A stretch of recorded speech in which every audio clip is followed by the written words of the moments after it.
Hello everyone. आज हम 11th class में नेक्स्ट चैप्टर को शुरू करने जा रहे हैं और ये इतना इम्पोर्टेंट है कि पूरी इनऑर्गेनिक केमिस्ट्री ऑलमोस्ट इसी पे डिपेंड करेगी कि आपकी हायर इनऑर्गेनिक केमिस्ट्री आप जो पढ़ेंगे या फिर ऑर्गेनिक केमिस्ट्री भी, उसका मेन बेसिक यही होगा। जो हमारा चैप्टर का नाम है वो क्या है? वो है केमिकल बॉन्डिंग। एक्चुअल में जो टॉपिक है chemical bonding and molecular structure, ऐसा ही कुछ है ना। मोलिकुलर स्ट्रक्चर मेन बात है। हमारा जो टॉपिक है जिसको हमें पढ़ना है वो क्या है? Chemical bonding. किसके बारे में पढ़ेंगे हम? केमिकल बॉन्डिंग के बारे में। फिलहाल हम जिस टॉपिक को शुरू करने जा रहे हैं उसका नाम है केमिकल बॉन्डिंग। नई यूनिट है, नया टॉपिक है, नया चैप्टर है। बिल्कुल ही इजीली इसको पढ़ेंगे और बिल्कुल इजीली समझेंगे। बहुत सारी चीजें हैं जिनका मिसकंसेप्शन है आपके यहाँ, ठीक है, आपकी बुक में या आपको एनसीईआरटी में भी, क्योंकि बहुत बेसिक लेवल है ना। जैसे आप हायर लेवल पे जाएंगे फिर आपके वो लॉज चेंज हो गए, वो बातें आपको चेंज मिलेगी, फिर आपका दिमाग चकराएगा। उस कंफ्यूजन को टालते हुए चलेंगे, बिल्कुल इजीली पढ़ेंगे। सबसे पहली चीज इसको देखते ही हमारे माइंड में क्या आती है? Chemical bonding. इसका मतलब क्या है? Chemical bond. पहला वर्ड आता है केमिकल बॉन्ड। केमिकल बॉन्ड, जो सबसे पहला क्वेश्चन है वो क्या है क्या ये? What is a chemical bond? What is a chemical bond? Chemical bond होता क्या है? क्या है केमिकल बॉन्ड? कोई भी दो एटम, मॉलिक्यूल और आयंस, उनके बीच में जो फोर्स ऑफ अट्रैक्शन होता है उसी को हम क्या बोलते हैं? केमिकल बॉन्ड बोलते हैं। क्या बोलते हैं? Chemical bonding. केमिकल बॉन्डिंग का सबसे पहला मीनिंग क्या है? केमिकल बॉन्ड है क्या? तो इसका आंसर क्या है? Only force of attraction between atoms और आयंस। ठीक है, यानी कहने का मतलब क्या है? जो कोई भी दो एटम्स या आयंस है उनके बीच में जो फोर्स ऑफ अट्रैक्शन लग रहा है, जिसकी वजह से वो आपस में जुड़े हुए हैं, उसको बोलते हैं केमिकल बॉन्ड बोलते हैं। यानी केमिकल बॉन्ड आज के बाद में जब भी बोलूंगा तो उसका मतलब क्या होगा? फोर्स ऑफ अट्रैक्शन होगा। अब कुछ चीजें हैं जिनको आपको ध्यान रखना है। जैसे केमिकल बॉन्डिंग की शुरुआत कैसे हुई थी? हम वैसे वैसे चलेंगे जैसे जैसे केमिस्ट्री केमिकल बॉन्डिंग की डेवलप हुई थी। यानी जैसे जैसे केमिस्ट्री डेवलप हुई थी हम वैसे वैसे चलेंगे। बिल्कुल स्लोएस्ट यानी बिल्कुल लोएस्ट स्टेप से लेके हाईएस्ट तक चलेंगे। जितना आपका 11th क्लास के अकॉर्डिंग है पूरा कंप्लीट कराऊंगा और कंपटीशन के एग्जाम पॉइंट ऑफ व्यू से भी इसमें बहुत सारी चीजें हैं जो आपको करनी है और मैं करवाऊंगा भी। ठीक है, तो सबसे पहली बात तो क्या थी कि जो केमिकल बॉन्ड है क्या? हमें आंसर मिल गया, फोर्स ऑफ अट्रैक्शन। ठीक है, दूसरा क्वेश्चन जो क्या आता है माइंड में वो क्या है? हाउ इट फॉर्म्स और why do atoms combine? यानी कि एटम कंबाइन करते ही क्यों है? ये बॉन्ड बनता ही क्यों है? नेक्स्ट क्वेश्चन हमारे माइंड में क्या आता है कि केमिकल बॉन्ड बनता ही क्यों है? यानी एटम कंबाइन ही क्यों करते हैं? सिंपल सी बात है ना। क्वेश्चन आएगा माइंड में कि केमिकल बॉन्ड बनता क्यों है या एटम कंबाइन क्यों करते हैं। मैंने क्या बोला कि दो एटम के बीच में फोर्स ऑफ अट्रैक्शन होता है। यानी मेरे पास एक एटम ए है और दूसरा एटम बी है। इन दोनों को जोड़े रखने वाला जो फोर्स ऑफ अट्रैक्शन है वही तो केमिकल बॉन्ड है। तो अब पहले क्वेश्चन का आंसर हो गया, लेकिन दूसरा क्वेश्चन क्या मिला कि कैसे बनता है या फिर व्हाई डू एटम कंबाइन? यानी एटम कंबाइन करते ही क्यों है? तो इसका सिंपल सा रीजन, ये पूरा केमिकल बॉन्डिंग वाला जो चैप्टर ना पूरा का पूरा किससे रिलेट करता है? हमारी लाइफ से रिलेट करता है। पूरा का पूरा चैप्टर हमारी लाइफ से रिलेट करता है। एक्चुअल में पहले मान लो कि एक एटम ए है, मान लिया एक एटम बी है, दोनों अलग अलग पड़े हैं। ठीक है, फिर इनको क्या जरूरत पड़ी कि ये कंबाइन हुए? अब हम अपनी लाइफ का एग्जांपल लेके देखते हैं। हम अकेले भी सर्वाइव कर सकते हैं, नो डाउट, हम सब अकेले सर्वाइव कर सकते हैं। लेकिन फिर भी हम क्या करते हैं? हम फैमिली में रहते हैं, समाज में रहते हैं, सोसाइटी में रहते हैं, एक कंट्री में रहते हैं। यानी कहने का मतलब क्या है कि हम अपनी स्टेबिलिटी के लिए दूसरों के साथ जुड़े होते हैं। सेम रीजन एटम्स के लिए भी है। एटम्स क्यों कंबाइन होते हैं? क्योंकि because they wants to get stable, they wants to get stable. Atoms stable होना चाहते हैं, इसीलिए वो कंबाइन करते हैं। सिंपल सा आंसर है, क्योंकि एटम्स अकेले रहना पॉसिबल है, लेकिन अगर वो साथ आ जाते हैं तो क्या करेंगे, उनका रहना इजी हो जाएगा, यानी उनकी स्टेबिलिटी बढ़ जाएगी। तो आंसर क्या हुआ इसका? स्टेबिलिटी, यानी वो स्टेबल होने के लिए ही कंबाइन होते हैं। यानी जब कोई भी एटम कंबाइन करता है तो वो किस लिए कंबाइन करता है? क्योंकि वो स्टेबल होना चाहता है। मैं सिंपल सा एग्जांपल लेता हूं, हाइड्रोजन एटम है, ठीक है, और हाइड्रोजन मॉलिक्यूल है, यानी गैस, ठीक है। हाइड्रोजन मॉलिक्यूल और हाइड्रोजन एटम, यहां सिंगल एटम है, यहां दो एटम कंबाइन किए हुए हैं। दोनों हाइड्रोजन एटम कंबाइन क्यों करते हैं? एक हाइड्रोजन एटम के पास एक इलेक्ट्रॉन होता है, दूसरे हाइड्रोजन एटम के पास एक और इलेक्ट्रॉन होता है, यानी एक एक इलेक्ट्रॉन दोनों के पास होते हैं। ये दोनों जैसे ही कंबाइन करते हैं तो इनके पास टोटल इलेक्ट्रॉन कितने हुए? हाइड्रोजन के पास 2 इलेक्ट्रॉन। और पहली शेल हम पढ़ चुके हैं, बनस में कितने इलेक्ट्रॉन आ सकते हैं? Maximum 2 electron. और ये कौन सी कॉन्फ़िगरेशन है? स्टेबल कॉन्फ़िगरेशन है। इसका मतलब ये स्टेबल होने के लिए ही कंबाइन हो रहे हैं। तो दूसरे क्वेश्चन का आंसर क्या हुआ कि because they wants to get stable. Atom combine क्यों करते हैं? क्योंकि वो स्टेबल होना चाहते हैं। अब बात करते हैं कि केमिकल बॉन्ड के बारे में बात कर ली हमने। केमिकल बॉन्ड होता क्या है, क्यों बनता है? क्योंकि वो स्टेबल होना चाहते हैं। बनता कैसे है केमिकल बॉन्ड? बनता कैसे है? जब दो एटम्स आपस में फोर्स ऑफ अट्रैक्शन के थ्रू जुड़े होते हैं तब केमिकल बॉन्ड बनता है। अब बात करते हैं कि केमिकल बॉन्ड के टाइप क्या है, कितने टाइप का होता है केमिकल बॉन्ड, ठीक है। Types of chemical bond.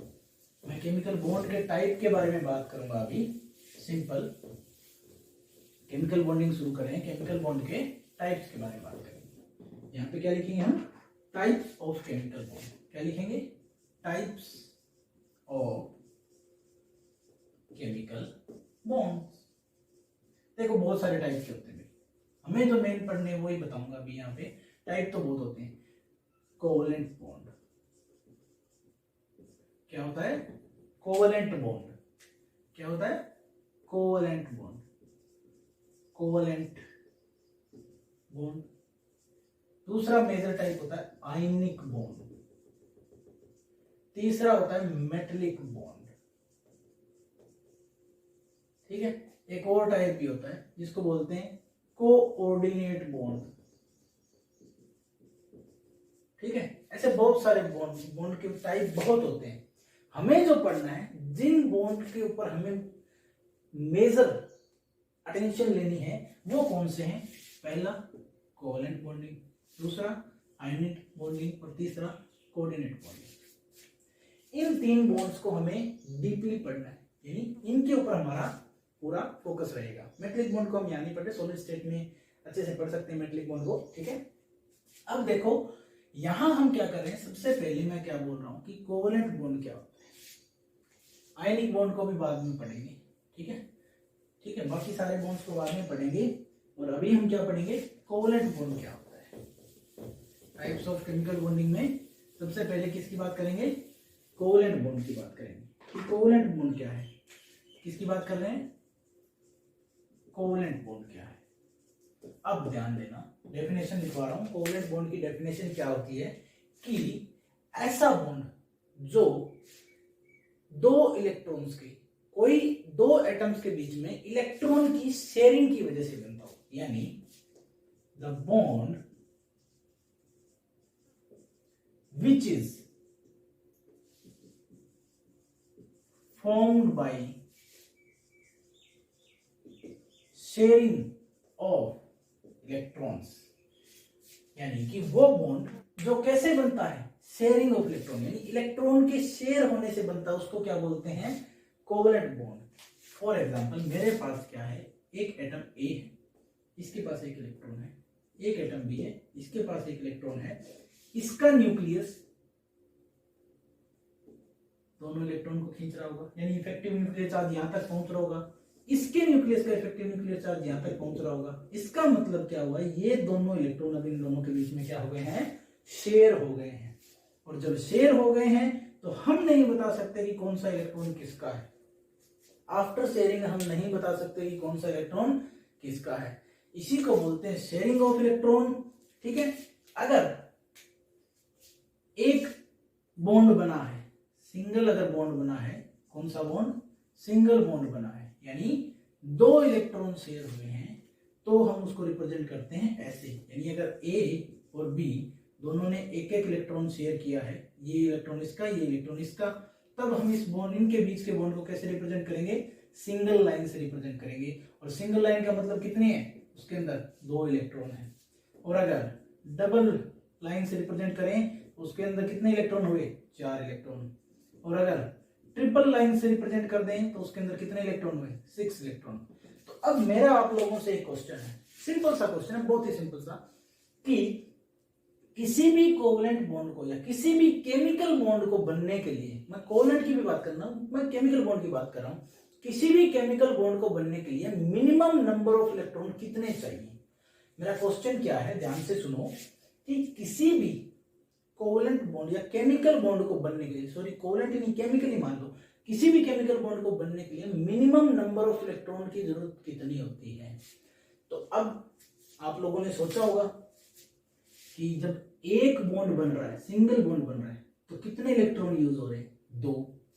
तो जिसने भी ये सोचा है कि मिनिमम नंबर ऑफ इलेक्ट्रॉन्स 2 चाहिए होते हैं कोई केमिकल बॉन्ड बनाने के लिए, आपने अपने लेवल पे बिल्कुल सही सोचा है। लेकिन होता क्या है, minimum number of electron, minimum number of electron required to form a chemical bond is 1। Minimum number of electron चाहिए होता है 1। ये कंपटीशन का क्वेश्चन है, नीट, पीएमटी, जेई, इन एग्जाम्स में पूछा जाता है कि minimum number of electron required to form a chemical bond. Chemical bond बनाने के लिए मिनिमम कितने नंबर ऑफ इलेक्ट्रॉन की जरूरत होती है।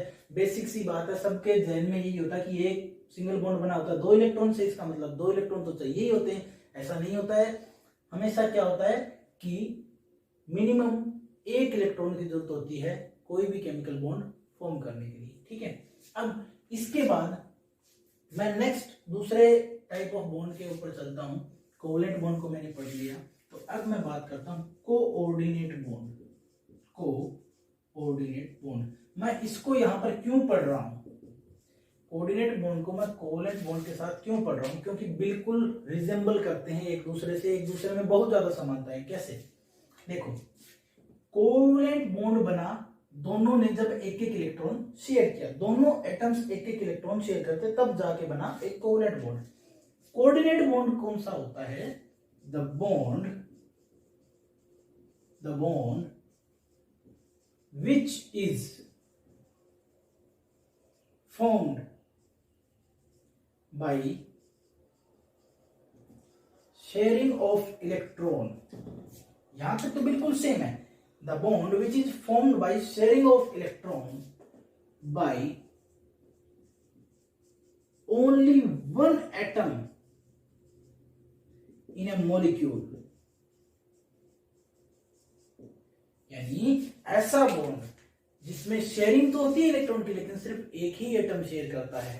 फॉर एग्जांपल, ये भी वाला एग्जांपल ले रहा हूं, कोऑर्डिनेट बॉन्ड के केस में अगर ए और बी के बीच में बॉन्ड बन रहा है, ये बॉन्ड तो बना, लेकिन ये दोनों के दोनों इलेक्ट्रॉन में बोल रहा हूं कि बी के हैं, तो हम ऐसे सिंगल बॉन्ड से उसको नहीं दिखा सकते, तब हम उसको रिप्रेजेंट करते हैं एरो से।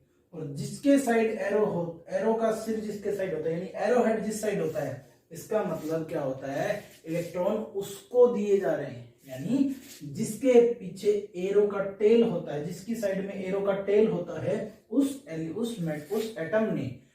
एटम ने दोनों के दोनों इलेक्ट्रॉन अपने शेयर किए हैं, और इसी बॉन्ड को बोलते हैं कोऑर्डिनेट बॉन्ड। अब देखो, दोनों बॉन्ड में सिर्फ एक ही बेसिक डिफरेंस होता है, वो कब होता है, सिर्फ और सिर्फ during the formation of bond. During the formation of bond सिर्फ बॉन्ड बनने के टाइम में डिफरेंस होता है। बनने के बाद कोऑर्डिनेट बॉन्ड भी किसकी तरह बिहेव करता है? आफ्टर फॉर्मेशन ये कोऑर्डिनेट बॉन्ड, मैं सी से लिख रहा हूं, कोऑर्डिनेट बॉन्ड, कोवेलेंट नहीं, coordinate bond behaves like covalent bond, यानी बनने के बाद तो कोऑर्डिनेट बॉन्ड भी किसकी तरह बिहेव करता है? कोवेलेंट बॉन्ड की तरह ही बिहेव करता है, लेकिन सिर्फ और सिर्फ फॉर्मेशन के अंदर ही डिफरेंस होता है। क्यों? क्योंकि इसमें तो कोवेलेंट बॉन्ड में तो दोनों इलेक्ट्रॉन एक एक एटम से, अलग अलग एटम से आए होते हैं, और इसके अंदर कोऑर्डिनेट बॉन्ड में दोनों इलेक्ट्रॉन किससे आए होते हैं? एक ही एटम से आए होते हैं। ठीक है, तो ये है कोऑर्डिनेट और कोवेलेंट बॉन्ड की कॉन्सेप्ट, यानी इनकी डेफिनेशन विद एग्जांपल, पूरा कॉन्सेप्ट समझा दिया आपको। अब चलते हैं आगे, फिर बात करते हैं, इसका स्क्रीनशॉट ले लो। ठीक है, हो गया। अब बात करते हैं हम कि थ्योरीज क्या क्या थी केमिकल बॉन्डिंग की। मतलब जब केमिकल बॉन्ड बन रहे हैं तो उनके बारे में साइंटिस्ट ने रिसर्च भी की होगी, कुछ ना कुछ थ्योरीज भी दी होंगी। तो वो थ्योरीज क्या क्या थी कि केमिकल बॉन्ड की थ्योरीज क्या क्या थी, केमिकल बॉन्डिंग की थ्योरीज क्या क्या है, उन्हीं को हमें पढ़ना है अभी। ठीक है, अब हमें किस चीज को पढ़ना है? थ्योरीज को पढ़ना है। किस चीज को? थ्योरीज को। टॉपिक क्या है हमारा? थ्योरीज ऑफ केमिकल बॉन्डिंग, यानी हमारे पास क्या क्या थ्योरीज थी केमिकल बॉन्डिंग की। बिल्कुल शुरुआत से चलेंगे। ठीक है, बिल्कुल शुरुआत से चलेंगे। जब बिल्कुल शुरुआत हुई थी केमिस्ट्री की, कि केमिकल बॉन्डिंग की जब शुरुआत हुई थी ना, उसके हिसाब से चलेंगे कि बिल्कुल फर्स्टली सबसे पहले क्या हुआ था। जो सबसे पहली थ्योरी थी वो कौन सी थी? वो थी कोसल एंड लुईस थ्योरी। इसको कोसल एंड लुईस थ्योरी भी बोलते हैं। ठीक है, ये 11th के पर्सपेक्टिव से बता रहा हूं पूरा का पूरा। कोसल ने क्या बताया था? कोसल ने ये कहा था कि कोई भी आयंस है, वैसे सबसे पहला पॉइंट जो कोसल ने दिया था, पॉइंट नंबर ए, वो क्या था कि हैलोजन जो कि हाईली इलेक्ट्रोनेगेटिव होते हैं उनको और एल्काली मेटल्स को, and halogens highly electronegative, alkali metal highly electropositive, इन दोनों को सेपरेट कौन करता है? जो इनको सेपरेट करता है वो क्या है? Noble gases. नोबल गैसेस, ये उसका पहला पॉइंट था। दूसरा पॉइंट उसने क्या दिया था कि जब बॉन्ड बन रहा होता है, जब बॉन्ड बन रहा होता है दो आयंस के बीच में, टू आयंस जब लिए उसने, उनके बीच में जब बॉन्ड बन रहा होता है तब क्या होता है? वो किससे बनता है? इलेक्ट्रॉन का गेन करने से या फिर इलेक्ट्रॉन को लॉस, यानी इलेक्ट्रॉन को लूज करने से बनता है। जो बॉन्ड है वो कैसे बनता है? या तो इलेक्ट्रॉन को गेन करके या इलेक्ट्रॉन को लूज करके। ये इसके दो मेन पोस्टुलेट थे। उसके बाद लुईस ने क्या कहा था? लुईस ने ये बोला था कि जो एटम के सराउंड में इलेक्ट्रॉन हैं वो कैसे हैं? एक क्यूब के कॉर्नर्स पे हैं, यानी एक क्यूब जो बना हुआ है उसके कॉर्नर्स पे हैं, और इन्हीं कॉर्नर्स को उसने क्या बोला था? टोटल 8 कॉर्नर होते हैं, इसी को क्या बोला गया था? कर्नेल्स बोला गया। ठीक है, ये लुईस की बात थी। लेकिन बाद में लैंगमिर ने ये बोल दिया था कि ये क्यूब वाला मॉडल सही नहीं है। किसने बोला था? लैंगमिर ने बोला था। लैंगमिर ने 1919 में बोला था कि ये क्यूब वाला मॉडल सही नहीं है, और उसने क्या टर्म दिया था? Covalent bond. उसी ने टर्म दी थी कोवेलेंट बॉन्ड, एक केमिकल बॉन्ड की जो कोवेलेंट बॉन्डिंग थी, उस टर्म को किसने इंट्रोड्यूस किया था? लैंगमिर ने किया था। बेसिकली सबसे बेसिक थ्योरी कौन सी थी? लुईस की थ्योरी थी, जिसको आप लोग बोलते हैं लुईस की थ्योरी, यानी लुईस ऑक्टेट रूल भी आप उसको बोलते हैं। वैसे तो मैं डायरेक्ट लिख रहा हूं, लुईस की थ्योरी थी। लुईस का रूल क्या था? सबसे पहले जो सेटिस्फैक्टरी एक्सप्लेनेशन था केमिकल बॉन्डिंग का, वो कोसेल और लुईस ने ही दिया था। ठीक है, कोसेल के पॉइंट्स मैं आपको बता चुका हूँ, लुईस का बेसिक आइडिया बता चुका हूँ कि क्यूब था, क्यूब के कॉर्नर्स पे उसने इलेक्ट्रॉन मान लिए थे। ठीक है, 8 इलेक्ट्रॉन यानी हर एक एटम। अब बात करेंगे लुईस की थ्योरी की। किसकी? लुईस की थ्योरी। ठीक है, और इन्होंने इस थ्योरी को क्या नाम दिया था? Electronic theory of chemical bonding, या फिर दोनों की जो थ्योरी थी उसको टोटल नाम क्या दिया था? Electronic theory of chemical bonding नाम दे दिया था। लुईस की थ्योरी क्या कहती थी? लुईस ने ऑब्जर्व किया, सबसे पहला यही था। लुईस ने क्या ऑब्जर्व किया? उसने ऑब्जर्व किया कि जैसे पीरियोडिक टेबल बनती है, ठीक है,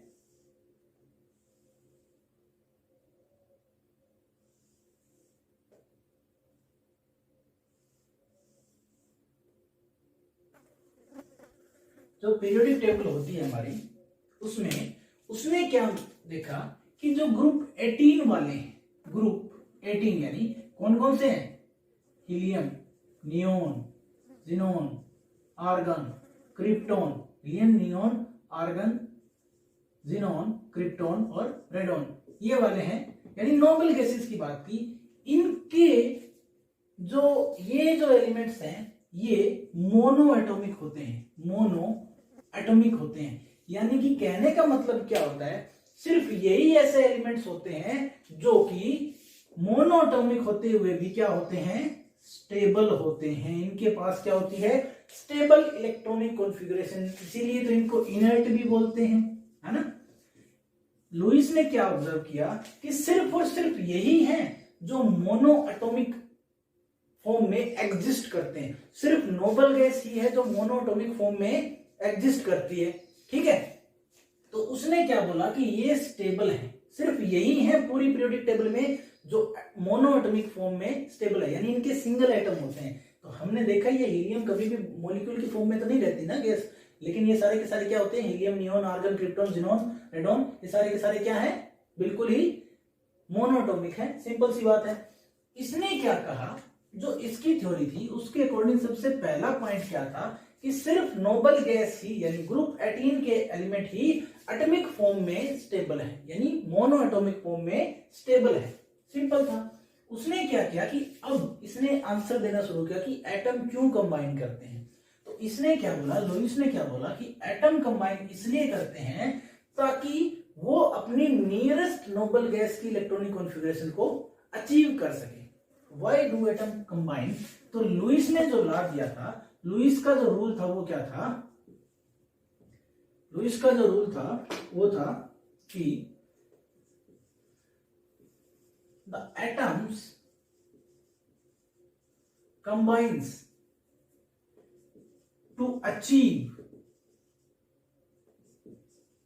their atoms combine to achieve their nearest noble gas electronic configuration.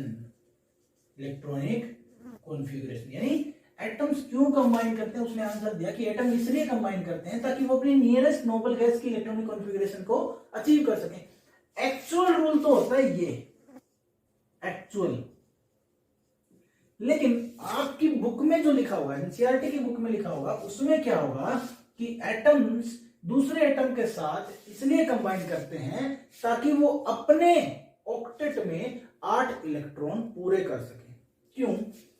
Lewis ने क्या देखा था कि जितनी भी नोबल गैस है, जैसे हीलियम को छोड़ के, हीलियम में 2 इलेक्ट्रॉन होते हैं, बाकी सब में जैसे neon, argon, krypton, xenon, radon, इन सब में क्या था कि लास्ट में 8 इलेक्ट्रॉन ही होते हैं। यानी वैलेंस सेल में वैलेंस इलेक्ट्रॉन कितने होते हैं? इनके पास 8 इलेक्ट्रॉन्स होते हैं। ये उसने ऑब्जर्व किया और इसीलिए उसने सोचा कि ये स्टेबल भी है, क्योंकि स्टेबल इलेक्ट्रॉनिक कॉन्फ़िगरेशन है। सिंपल सी बात है।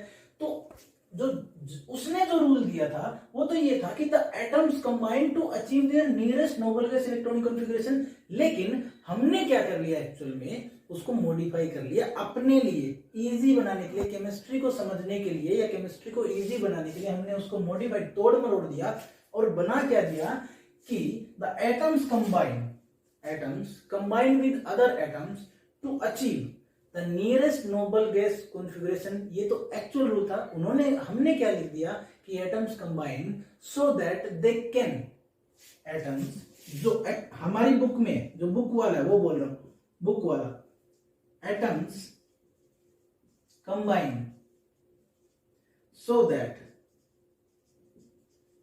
They can complete their octet. Rule क्या है कि एटम इसलिए कंबाइन करते हैं ताकि वो अपना ऑक्टेट पूरा कर लें और nearest noble gas electronic configuration को अचीव कर लें। ये आपकी बुक में लिखा होगा, इसीलिए इस रूल को आपके बुक में क्या लिखा होगा, लुईस का ऑक्टेट रूल। यानी एटम्स इसलिए कंबाइन करते हैं, एलिमेंट्स इसलिए कंबाइन करते हैं ताकि वो अपने ऑक्टेट में 8 इलेक्ट्रॉन पूरे कर सके। आपकी बुक में हाईलाइट करके लिखा होगा कि हाइड्रोजन एक एक्सेप्शन है इस रूल का, हाइड्रोजन एक्सेप्शन है, हाइड्रोजन एटम इसका क्या है, एक्सेप्शन है इस रूल का। क्यों? क्योंकि हाइड्रोजन एटम क्या करता है, जब दूसरे हाइड्रोजन एटम के साथ कंबाइन करता है तो वो क्या बनाता है, H2 गैस, H2 मॉलिक्यूल, और H2 में कितने नंबर ऑफ इलेक्ट्रॉन होते हैं टोटल, बस 2 इलेक्ट्रॉन, यानी किसके इक्वल हो गया, हीलियम के इक्वल हो गया। इसका मतलब इसमें तो सिर्फ क्या कंप्लीट हुआ, हाइड्रोजन क्या कंप्लीट करता है, सिर्फ और सिर्फ ड्यूप्लेट कंप्लीट करता है अपना, कभी भी ऑक्टेट कंप्लीट नहीं करता। तो आपकी बुक क्या लिखती है, एनसीईआरटी क्या लिखती है कि हाइड्रोजन एक एक्सेप्शन है, यानी हीलियम एक एक्सेप्शनल गैस है क्योंकि सिर्फ उसी का ड्यूप्लेट होता है, बाकी सबका तो ऑक्टेट ही होता है ना, 8 ही होते हैं ना सब में। तो इसीलिए उसने क्या कहा, लिमिटेशन क्या मानी कि हाइड्रोजन तो एक एक्सेप्शन है, तो वो लुईस ऑक्टेट रूल में फिट नहीं बैठता है, तो लिमिटेशन बोल देते हैं इसको। लेकिन एक्चुअल में ये लिमिटेशन हुई कैसे, क्योंकि एक हाइड्रोजन एटम के पास कितने इलेक्ट्रॉन है, 1 इलेक्ट्रॉन, तो 2 हाइड्रोजन इलेक्ट्रॉन के पास एक एक इलेक्ट्रॉन हुए, दोनों कंबाइन करेंगे तो टोटल इलेक्ट्रॉन कितने हुए हाइड्रोजन के पास, 2 इलेक्ट्रॉन। और मुझे बताओ हाइड्रोजन के पास कितनी सेल है, सिर्फ एक। इस एक सेल में मैक्सिमम नंबर ऑफ इलेक्ट्रॉन कितने आ सकते हैं, आप लोग सेकंड चैप्टर यानी स्ट्रक्चर ऑफ एटम में पढ़ चुके हैं कि इनर मोस्ट जो सेल होती है, यानी 1s वाली जिसकी बात कर रहे हैं, 1s में मैक्सिमम नंबर ऑफ इलेक्ट्रॉन कितने आ सकते हैं, maximum number of electron is equal to 2, यानी 2 से ज्यादा इलेक्ट्रॉन तो उसमें आ ही नहीं सकते, तो फिर वो अपना ऑक्टेट कैसे कंप्लीट कर सकता है। और दूसरी बात, दूसरा रीजन क्या है, मैं अपनी चीज को, अपने आंसर को क्यों सपोर्ट कर रहा हूं, पहला सपोर्ट तो यही मिल गया कि इसके पास फर्स्ट सेल में 2 ही इलेक्ट्रॉन आ सकते हैं, मैक्सिमम 2 इलेक्ट्रॉन अकोमोडेट कर सकती है 1s, उससे फालतू तो अकोमोडेट ही नहीं कर सकती, अनस्टेबल हो जाएगा। और जब इसको यहां स्टेबिलिटी मिल गई तो ये 8 की तरफ भागे ही क्यों। तो अब देखो कि हीलियम, हाइड्रोजन के जस्ट बाद वाली नोबल गैस कौन सी है, हीलियम है, तो हीलियम के पास कितने इलेक्ट्रॉन है, 2 इलेक्ट्रॉन है। इसका मतलब ये लुईस रूल को फॉलो कर रहा है, लेकिन ऑक्टेट रूल को नहीं। लुईस का रूल क्या था कि वो nearest noble gas electronic configuration achieve करने के लिए कंबाइन करते हैं, तो इसने कंबाइन किया, इसकी नियरेस्ट नोबल गैस की इलेक्ट्रॉनिक कॉन्फ़िगरेशन क्या है, 2 इलेक्ट्रॉन वाली, यानी 1s2 है, तो इसने भी कंबाइन करके क्या कर लिया, 1s2 कर लिया, यानी 2 इलेक्ट्रॉन कर लिए, दोनों इलेक्ट्रॉन आते हैं, इसने अपना ड्यूप्लेट पूरा किया। इसको बुक में एक्सेप्शन लिखा जाता है, आप अपने एग्जाम पे यानी बोर्ड एग्जाम में अगर आपको लिखना तो इसको एक्सेप्शन ही लिखेंगे, लेकिन अगर आप कंपटीशन में जा रहे हैं, नीट पीएमटी की तैयारी कर रहे हैं, तब आपको ये लिखना होगा कि ये एक्चुअल में एक्सेप्शन नहीं होता है। ठीक है, मैं गलत नहीं पढ़ा सकता, सिंपल सी बात है, मैं इसे एक्सेप्शन मानता ही नहीं हूं। क्यों? क्योंकि ये ड्यूप्लेट ही कंप्लीट कर सकता है, ऑक्टेट तो कभी पॉसिबल ही नहीं है, हाइड्रोजन ऑक्टेट पॉसिबल ही नहीं है, हाइड्रोजन का ऑक्टेट कंप्लीट करना। था क्या, लुईस थ्योरी, और बुक में क्या लिखा हुआ, ऑक्टेट रूल। ये बुक वाला ऑक्टेट रूल है और ये जो एक्चुअल की लुईस थ्योरी थी वो है। पूरा एक्सप्लेन कर दिया कि क्या था, क्यों था, कैसे था। इसके बाद चलते हैं नेक्स्ट टॉपिक पे। ठीक है, जो हमारा नेक्स्ट टॉपिक है वो क्या है, नेक्स्ट टॉपिक पे चलते हैं बेबी। फिलहाल नेक्स्ट टॉपिक क्या था, लुईस ने जब ये रूल दिया तो उसने कंपाउंड्स की स्ट्रक्चर भी बनानी सिखाई थी हमें, कि इन कंपाउंड्स की या जो मॉलिक्यूल्स बन रहे थे, जब एटम कंबाइन हो रहे थे तो उनकी स्ट्रक्चर के बारे में भी उसने बातें की थी, कि लुईस ने स्ट्रक्चर बनाना भी सिखाया था। तो उन स्ट्रक्चर को जरा बनाना सीखेंगे अभी, ठीक है। और उनको क्या बोलते हैं, लुईस डॉट स्ट्रक्चर भी बोलते हैं। आप 10th क्लास में पढ़ चुके हैं, लुईस डॉट स्ट्रक्चर बनाना आता होगा ना आपको, बनाना तो आता ही है भाई। अब मना करोगे तो वो आपकी गलती है, भूल गए, तो भी आपकी गलती है, कोई बात नहीं, आपकी गलती को मैं यहाँ सुधारूंगा। आपको जितना भी आप बोले सब याद दिला दूंगा। यहाँ पे सारे एग्जाम्पल करवाऊंगा, बहुत सारे एग्जाम्पल करेंगे, कोई टेंशन वाली बात नहीं है। खूब सारे एग्जाम्पल प्रैक्टिस के लिए भी दूंगा, आपको प्रैक्टिस क्वेश्चन भी दूंगा होमवर्क में, ठीक है। आपको करना क्या है, जस्ट देखना है, ध्यान से समझना है और फिर कॉन्सेप्ट को अप्लाई कर देना है बस, ठीक है। बहुत सिंपल है कॉन्सेप्ट, इतना सिंपल है कि एक बार अगर आपको समझ में आ गया तो आप किसी भी मॉलिक्यूल का आप क्या कर सकते हैं, लुईस स्ट्रक्चर डिटरमाइन कर सकते हैं। देखो भाई, लुईस स्ट्रक्चर, मेरा अगला कॉन्सेप्ट क्या है, लुईस स्ट्रक्चर। हमारा अगला कॉन्सेप्ट क्या है, लुईस स्ट्रक्चर। कैसे डिटरमाइन करते हैं लुईस स्ट्रक्चर को? डिटरमाइन करने के लिए आपको सिर्फ 4 पॉइंट्स का ध्यान रखना है। सबसे पहले तो बात करते हैं कि किस टाइप के मॉलिक्यूल की बात करते हैं। सबसे पहले लुईस स्ट्रक्चर को हम निकालने के लिए 3 डिवीजन में डिवाइड करते हैं इसको, ठीक है।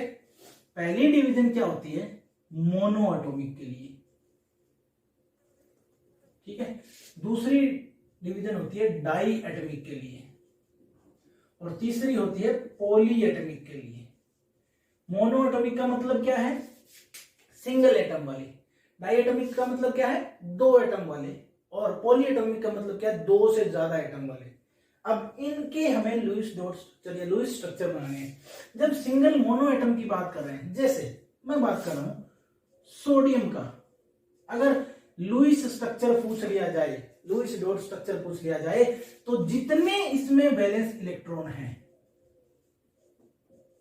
जितने इस एलिमेंट में वैलेंस इलेक्ट्रॉन होते हैं, उतने ही डॉट इस एटम के सिंबल को लिखो और उसके ऊपर लगा दो, तो ये इसका लुईस डॉट स्ट्रक्चर हो जाएगा। क्या हो जाएगा, जितने इसके पास लिखे हैं, जैसे कार्बन फॉर एग्जांपल, दूसरा है कार्बन, वैलेंस इलेक्ट्रॉन कितने, 4, लगा दो भाई, ये इसका लुईस डॉट स्ट्रक्चर हो जाएगा। सिंपल है, बहुत सिंपल है। जितने वैलेंस इलेक्ट्रॉन होते हैं उतना ही इसके ऊपर डॉट लगा दो, उतना ही लुईस डॉट स्ट्रक्चर इसका हो जाएगा। ये था मोनो एटॉमिक का। और अब हम बात करेंगे डाई एटॉमिक के बारे में। मोनो एटॉमिक तो बहुत ही इजी था, अब हम बात करेंगे किसके बारे में, डाई एटॉमिक का केस करेंगे। और डाई एटॉमिक को बहुत इजीली समझाऊंगा, बिल्कुल अच्छे से। डाई एटॉमिक का केस देखेंगे कि डाई एटॉमिक के बारे में कैसे करते हैं। सिर्फ 4 ही पॉइंट हैं जिनको आपको ध्यान रखना है, और आप किसी भी मॉलिक्यूल का, कोई भी डाई एटॉमिक मॉलिक्यूल हो, उसका आप क्या कर सकते हैं, लुईस स्ट्रक्चर ड्रा कर सकते हैं, ठीक है। अब हम बात करते हैं कि डाई एटॉमिक मॉलिक्यूल्स हैं, जो हमारे पास डाई एटॉमिक मॉलिक्यूल्स हैं, उनके अंदर हम कैसे लुईस डॉट स्ट्रक्चर बना सकते हैं, किसमें, डाई एटॉमिक मॉलिक्यूल्स में। एग्जांपल मैं ले रहा हूं किसका, सीओ का, सॉरी CO2 नहीं, सीओ का एग्जांपल ले रहा हूं। इसके लिए आपको सिर्फ 4 चीजों का ध्यान रखना है। क्या, N1, N2, N3 और N4 का। और ये 4 चीजें क्या है, N1 है total number of valence electrons. कितने वैलेंस इलेक्ट्रॉन है, कितने हैं भाई इसमें, कार्बन के पास वैलेंस इलेक्ट्रॉन कितने होते हैं, 4, ऑक्सीजन के पास कितने होते हैं, 6, तो total number of valence electron कितने आए, 10। दूसरा क्या होता है, दूसरा इनके पास टोटल इलेक्ट्रॉन कितने होने चाहिए, कितने होने चाहिए टोटल, वो क्या है, उसका फार्मूला है NH/2। यानी अगर उस कोई कंपाउंड दिया है, उसके अंदर अगर हाइड्रोजन है, तो हाइड्रोजन तो 2 ही होने चाहिए ना हाइड्रोजन के पास, तो मैक्सिमम, तो NH/2 प्लस कोई भी एटम है, नंबर ऑफ एटम, N का मतलब नंबर ऑफ एटम इंटू 8, ठीक है, इज इक्वल टू, अब यहां देखो हाइड्रोजन तो है नहीं, इसका मतलब 0 हो गया ये तो कितने एटम है, 1 और 1 2। कार्बन मोनोऑक्साइड में टोटल नंबर ऑफ एटम कितने हैं, 2 हैं, तो 2 into 8 which is equal to कितना होगा, इसका मतलब इसके पास टोटल इलेक्ट्रॉन कितने होने चाहिए, टोटल होने चाहिए 8 इसके पास, 8 इसके पास, 16। ऑक्टेट रूल की बात करते हैं ना लुईस की, लुईस स्ट्रक्चर बना रहे हैं हम किसका, डाई एटॉमिक मॉलिक्यूल का, तो उसके लिए ये फार्मूले याद होने चाहिए। N3 क्या होता है, नंबर ऑफ शेयर्ड इलेक्ट्रॉन, यानी शेयर कितने किए हैं वो, और वो कैसे निकलते हैं, टोटल होने कितने चाहिए, यानी N2 माइनस में कितने हैं वैलेंस शेल में, N1 is equal to 16 minus 10, यानी कि 6 इलेक्ट्रॉन इनके पास, नंबर ऑफ इलेक्ट्रॉन शेयर्ड कितने, 6। क्यों, टोटल कितने होने चाहिए थे, वो कितने निकले 16, और इनके पास total number of valence electron कितने अवेलेबल है 10, तो 16 होने चाहिए थे, अवेलेबल कितने हैं 10। इसका मतलब क्या हुआ कि इन्होंने कितने शेयर कर लिए, 16 माइनस 10, 6 शेयर कर लिए हैं। और N4 क्या है, नंबर ऑफ अनशेयर्ड इलेक्ट्रॉन, यानी कितने शेयर नहीं किए हुए, बच कितने गए, तो 6 तो शेयर कर लिए, टोटल वैलेंस इलेक्ट्रॉन कितने थे 10। इसका मतलब क्या हुआ, N1 minus N3 is equal to में 10 minus 6 which is equal to 4। 4 तो अनशेयर्ड इलेक्ट्रॉन बच गए हैं, ठीक है, 4 अगर अनशेयर्ड इलेक्ट्रॉन बच गए हैं तो अब हम इसकी स्ट्रक्चर लिखते हैं। स्ट्रक्चर लिखते वक्त आपको सबसे पहले क्या करना है, एटम्स को ड्रा कर लेना थोड़ी थोड़ी दूर पे, ठीक है। उसके बाद सबसे पहले यानी फर्स्ट पोजीशन किसको दे रहा हूं मैं, इसको, यानी N3 को सबसे पहले लिखना है आपको, यानी कि नंबर ऑफ शेयर्ड इलेक्ट्रॉन को सबसे पहले बनाना है। कैसे, कितने हैं 6, तो एक बॉन्ड का मतलब 2 इलेक्ट्रॉन शेयर्ड है, 2 का मतलब 3 है, और 2 का मतलब 4, और 3 का मतलब 6 टोटल इलेक्ट्रॉन शेयर हो गए। अब क्या करना है, सेकेंड स्टेप में ऑक्टेट कंप्लीट कर दो, ऑक्टेट कंप्लीट कर दो। सेकेंड स्टेप क्या है, ऑक्टेट। फर्स्ट स्टेप में क्या है, शेयर्ड इलेक्ट्रॉन को ड्रा करना है, शेयर्ड इलेक्ट्रॉन लिखने हैं, कैसे, बॉन्ड की फॉर्म में, एक बॉन्ड सिंगल बॉन्ड मतलब 2 इलेक्ट्रॉन, डबल बॉन्ड मतलब 4 इलेक्ट्रॉन, और ट्रिपल बॉन्ड मतलब 6 इलेक्ट्रॉन, ठीक है। और सेकेंड स्टेप में क्या करना है, ऑक्टेट को कंप्लीट कर दो, 2 4 6 हो गए, और 2 8, 6 और 2 8। ये हुई लुईस डॉट स्ट्रक्चर किसकी, डायटोमिक मॉलिक्यूल कार्बन मोनोऑक्साइड की। कैसे, देखो भाई, 6 और 2 8, इसका ऑक्टेट पूरा, 6 और 2 8, इसका भी ऑक्टेट पूरा। अगर आपको एग्जाम में आ जाए कि लुईस स्ट्रक्चर ड्रा करनी है तो वो यही है, क्या है, यही स्ट्रक्चर है लुईस की स्ट्रक्चर। एक्चुअल में स्ट्रक्चर कैसी होती है, देखो, कार्बन ऑक्सीजन ड्रा किया, एक्चुअल स्ट्रक्चर जो होती है वो कैसी होती है, एक्चुअल में बॉन्डिंग कैसी होती है वो दिखा रहा हूं, लॉजिकली कैसे समझ सकते हो। एग्जाम में अगर लुईस स्ट्रक्चर पूछे तो कंफ्यूज नहीं होना, ऊपर वाली ही बनानी है बस, ठीक है। सबसे पहले number of shared pair of electron लिखो, शेयर्ड इलेक्ट्रॉन लिखो, उसके बाद ऑक्टेट कंप्लीट कर दो, ठीक है। उसके बाद क्या है, हम लॉजिकली कैसे समझ सकते हैं कि एक्चुअल में बॉन्डिंग कैसे होती है, वो एक्चुअल बॉन्डिंग समझा रहा हूं मैं कैसे होती है, कि इनके टोटल वैलेंस इलेक्ट्रॉन लिखो, मतलब कार्बन के वैलेंस इलेक्ट्रॉन और ऑक्सीजन के वैलेंस इलेक्ट्रॉन लिखो। कार्बन के लिख रहा हूं मैं सबसे पहले, ठीक है,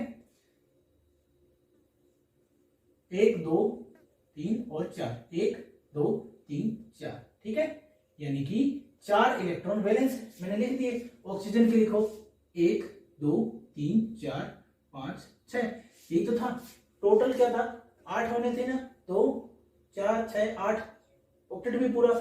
इसका मतलब क्या हुआ कि कार्बन की वैलेंसी तो इतने में ही पूरी हो गई थी, है ना। अब क्या हुआ, ये 2 जो इलेक्ट्रॉन वो एक्स्ट्रा कहां से आ रहे हैं, ये दोनों इलेक्ट्रॉन कौन दे रहा है, ऑक्सीजन प्रोवाइड कर रहा है। और जब भी दोनों इलेक्ट्रॉन कोई सिंगल एटम प्रोवाइड करे शेयरिंग में, तो वो बॉन्ड कौन सा बनता है, कोऑर्डिनेट बॉन्ड। यानी एक्चुअल में कार्बन मोनोऑक्साइड में 2 कोवलेंट बॉन्ड बनते हैं और एक कोऑर्डिनेट बॉन्ड बनता है। ध्यान रखना, एक्चुअल बॉन्डिंग में हमेशा कार्बन मोनोऑक्साइड में 2 कोवलेंट बॉन्ड बनते हैं और एक कोऑर्डिनेट बॉन्ड बनता है। अब देखो, जो क्वेश्चन मैं वहां बोल रहा था कि आपको समझ में आ जाएगी कौन सा एटम डोनेट करेगा, तो आपको पता चल गया कि क्यों डोनेट किया ऑक्सीजन ने, खुद का भी ऑक्टेट पूरा किया और कार्बन का भी ऑक्टेट पूरा किया, ठीक है। अब देखो, आपको घर से जो क्वेश्चन करने हैं, होमवर्क क्या है आपका, होमवर्क इसमें डायटोमिक वाले में आपको निकालना है H2, नहीं H2 मत करो, N2, ठीक है, O2, Cl2, Br2, ठीक है, इनका निकालना है आपको। लुईस स्ट्रक्चर ड्रा करना है, इनका लुईस डॉट स्ट्रक्चर ड्रा करना है इस फॉर्मूले के हिसाब से, यानी N1 N2 N3 और N4 के बेस पे आपको इनका लुईस स्ट्रक्चर ड्रा करना है। इसके बाद नेक्स्ट मैं चल रहा हूं, पॉलीएटॉमिक का केस ले रहा हूं। मोनोटॉमिक पहले ही समझा चुका हूं, डायटोमिक हो चुका है। पॉलीएटॉमिक मॉलिक्यूल्स में आप कैसे करेंगे, यानी 2 से ज्यादा एटम जिनमें हो, तब वहां रूल्स थोड़े से चेंज हो जाते हैं। तब हमें क्या करना पड़ता है, सिलेक्शन करना पड़ता है किसका, सेंट्रल मेटल का, यानी सेंट्रल एटम कौन सा होगा। तब क्या चीज जरूरी होगी हमारे लिए, सिलेक्शन ऑफ सेंट्रल एटम, यानी जब 2 से ज्यादा हो जाए तो बीच में कौन सा एटम आए, बॉन्डिंग जब ड्रा करेंगे ना, स्ट्रक्चर ड्रा करते वक्त बीच में कौन सा एटम आए, उसको सिलेक्ट करने के लिए भी कुछ रूल है। सिंपल है, 3 ही रूल है बेसिकली। पहला रूल जिसके बारे में मैं बताने जा रहा हूं, पहला रूल होना क्या चाहिए, वो एटम सेंट्रल एटम होगा जो लेसर इन नंबर होगा, यानी लेस इन नंबर होना चाहिए। पहला रूल क्या है, वो एटम सेंट्रल एटम होगा जो लेस इन नंबर होना चाहिए। एग्जांपल दे रहा हूं इसका मैं, H2SO4, इसमें सेंट्रल एटम, Ca का मतलब सेंट्रल एटम क्या है, कौन है जो सबसे कम नंबर वाला है, हाइड्रोजन 2 है, ऑक्सीजन 4 है, सल्फर 1 है, इसका मतलब इसमें सेंट्रल एटम कौन है, सल्फर है। ध्यान रखना भाई, जो लेस इन नंबर हो वो सेंट्रल एटम होगा। दूसरा क्राइटेरिया क्या होगा, सेकंड क्राइटेरिया क्या है, जहां लिख रहा हूं सेकंड क्राइटेरिया आगे, सेकंड क्राइटेरिया क्या होगा, उसकी इलेक्ट्रोनेगेटिविटी भी लो होनी चाहिए। En का मतलब इलेक्ट्रोनेगेटिविटी भी लो होनी चाहिए। कहने का मतलब क्या है कि अगर उसकी इलेक्ट्रोनेगेटिविटी ज्यादा होगी तो वो तो इलेक्ट्रॉन को छोड़ेगा ही नहीं ना, अपने पास ही रखेगा, शेयर काय को करेगा। और शेयरिंग के लिए यानी लुईस स्ट्रक्चर होने के इलेक्ट्रॉन जो सेंट्रल एटम होता है वो क्या होता है, उसका दिल बड़ा होना चाहिए भाई, सिंपल सी बात है, उसका दिल बड़ा होना चाहिए, 56 इंच का सीना होना चाहिए। सिंपल सी बात है कि वो इलेक्ट्रॉन दूसरों को शेयर कर सके, मतलब सबको बांध के रख सके। और ये तो क्या करेगा, अगर इलेक्ट्रोनेगेटिविटी हाई हो जाएगी तो वो इलेक्ट्रॉन छोड़ेगा ही नहीं, दूसरे के इलेक्ट्रॉन और छीन लेगा उल्टा। अगर फ्लोरीन जैसा गुंडा लग गया फिर तो वो और इलेक्ट्रॉन छीन लेगा। इसीलिए सेंट्रल एटम वही होगा जिसकी इलेक्ट्रोनेगेटिविटी लो होगी। जैसे फॉर एग्जांपल हम क्या करेंगे, SNF का एग्जांपल ले लो, SNF का एग्जांपल ले लो। इसमें जिसकी इलेक्ट्रोनेगेटिविटी लो होती है वही क्या होता है, सेंट्रल एटम होता है। किसकी, नाइट्रोजन सेंट्रल एटम है, ठीक है, SNF में नाइट्रोजन सेंट्रल एटम है क्योंकि इसकी इलेक्ट्रोनेगेटिविटी लो होती है, ठीक है। अब देखो तीसरा और आखिरी पॉइंट क्या है, तीसरा पॉइंट क्या है कि हाइड्रोजन एंड फ्लोरीन कभी भी सेंट्रल एटम नहीं हो सकते। याद रखना, हाइड्रोजन एंड फ्लोरीन कभी भी सेंट्रल एटम नहीं हो सकते। रीजन क्या है, because they can't form more than one bond, more than one bond, यानी कि ये सिर्फ और सिर्फ सिंगल बॉन्ड बना सकते हैं, ये मल्टीपल बॉन्डिंग कर ही नहीं सकते, इसीलिए ये कभी भी सेंट्रल एटम काउंट नहीं होंगे। हाइड्रोजन और फ्लोरीन कभी भी सेंट्रल एटम काउंट नहीं होंगे। और ये कोई एब्सोल्यूट क्राइटेरिया नहीं है, ये जनरल है। एक्सेप्शन इसमें भी मिलेंगे, एक्सेप्शन मिलेंगे। एक एक्सेप्शन तो मैं यही लिख देता हूं, इसका एक्सेप्शन है पॉलीएटॉमिक का, EX लिख के एक्सेप्शन लिख रहा हूं, ये एक्सेप्शन है। चलो पूरा ही लिख देता हूं। एक्सेप्शन क्या है, NOCl, ठीक है।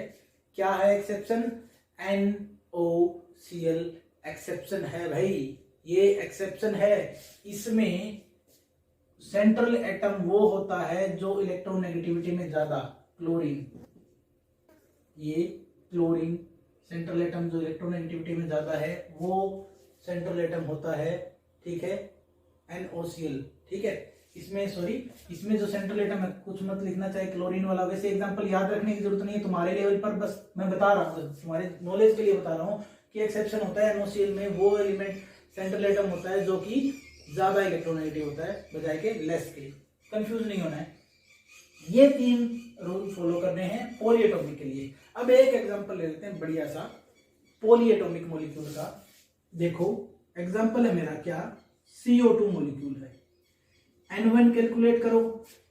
CO2 मॉलिक्यूल है तो तो N1 का मतलब क्या है, total number of valence electron. Total number of valence electron कितने होंगे, कितने होंगे भाई, कार्बन के पास कितने हैं 4 और ऑक्सीजन के पास कितने हैं 6 इंटू 2, 12 और 4 16। इसका मतलब टोटल वैलेंस इलेक्ट्रॉन कितने हो गए इनके पास 16।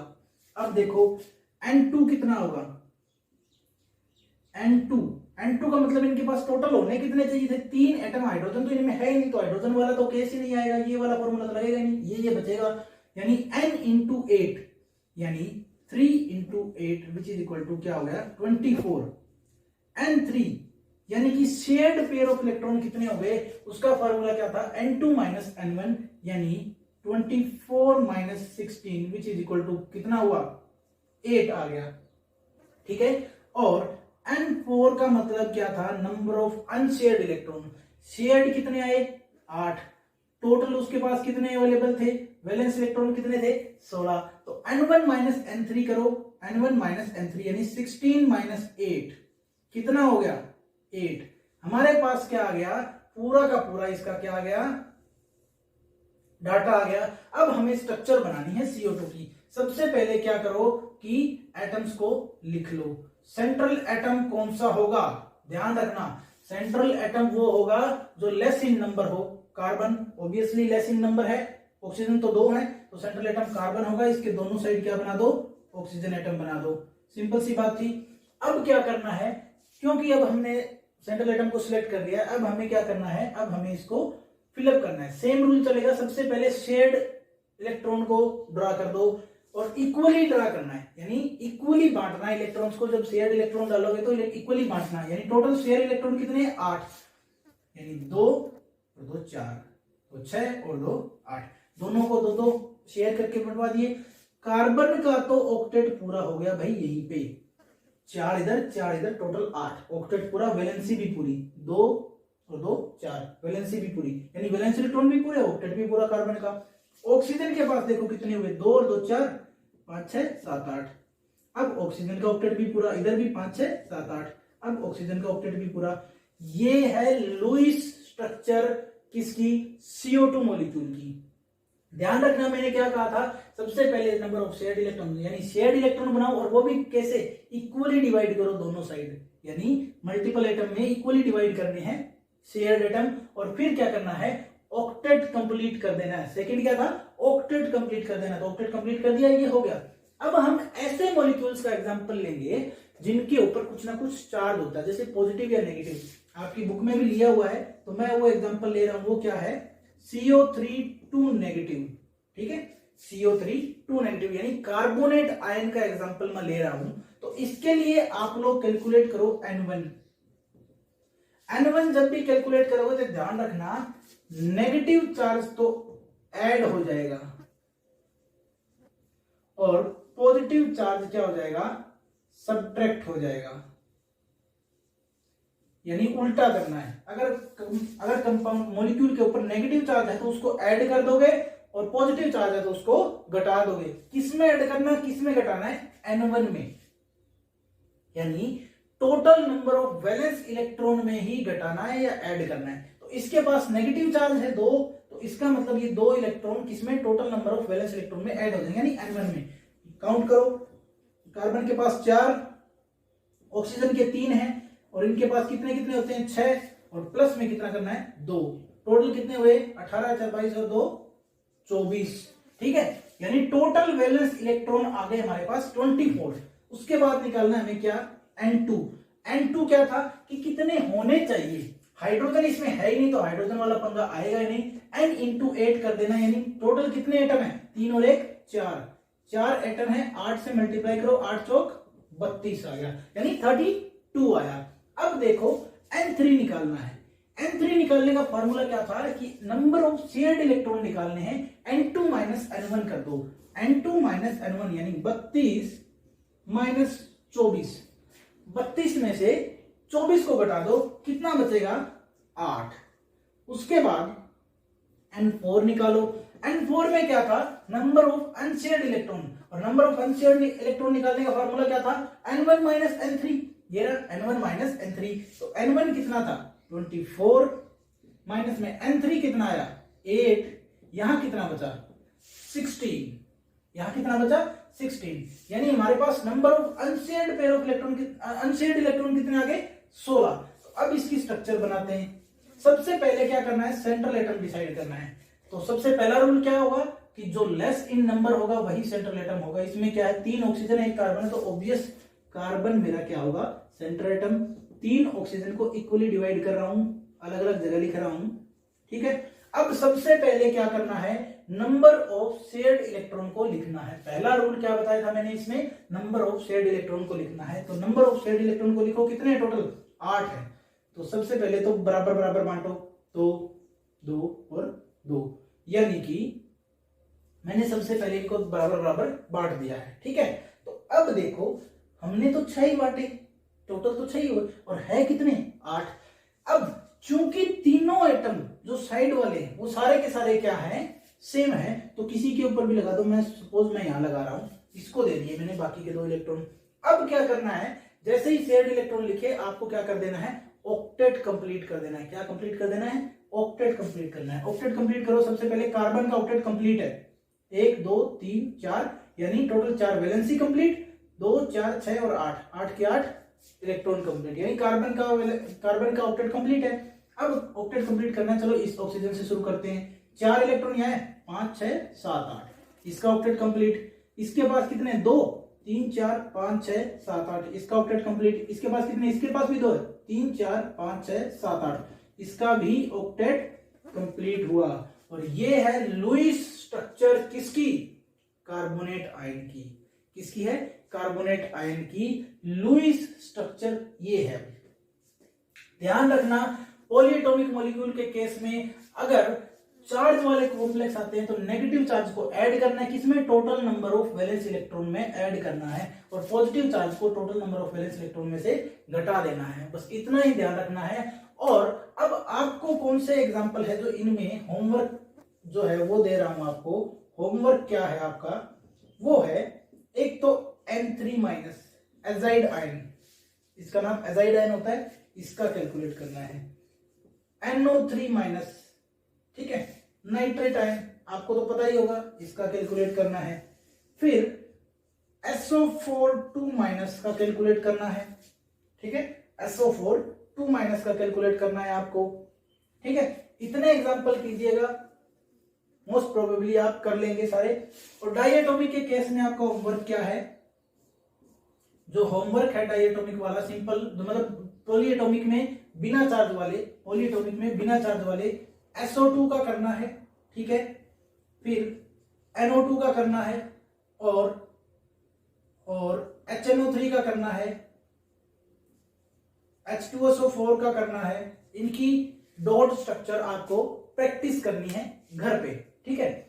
पूरा लेक्चर मैंने लुईस स्ट्रक्चर को पूरा कंप्लीटली आपको एक्सप्लेन कर दिया है।